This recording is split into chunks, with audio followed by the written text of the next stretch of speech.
I want to take you back to West Palm Beach, where, as you can see, former President Donald Trump's plane, his private jet, valued at $100 million, is taking off. Yeah, he's heading to New York City ahead of his arraignment.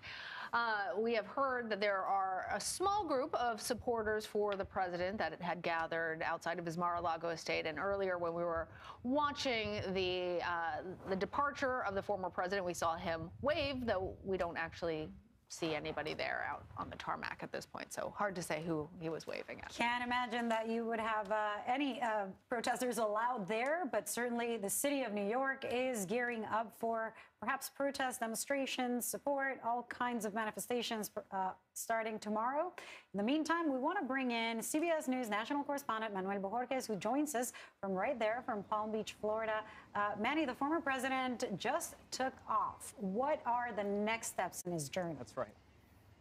Yeah, if I was a little distracted there, it's because from our vantage point, we can actually see the former president's plane taking off from Palm Beach International Airport. He will overnight at Trump Tower in Manhattan, and tomorrow, as we all know, he is expected to be arrested and have an arraignment for the indictment that he is now facing.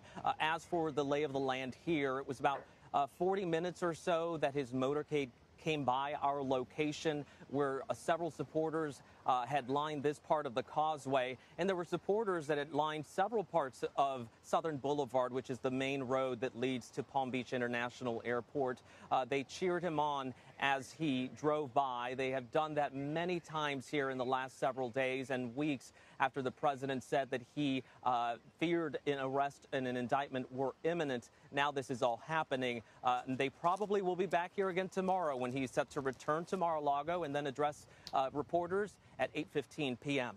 So let's talk about that, Manny, because he's coming back to Mar-a-Lago, presumably. We have yet to see what the judge decides in terms of his arraignment, but he's expected to make these remarks. Do we know anything about what he intends to say or the strategy behind addressing the situation from there in Florida?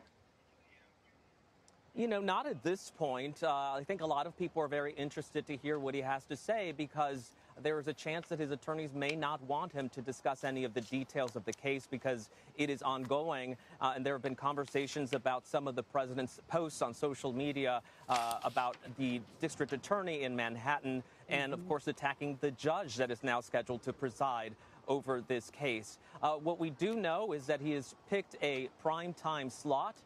So he's seeking the widest possible audience available at that time, and that if new information is released about the charges that are in this indictment, the former president, of course, will possibly want to rebut all of those or at least have the last say as far as the end of the day goes, a very consequential day tomorrow in U.S. history. Yeah.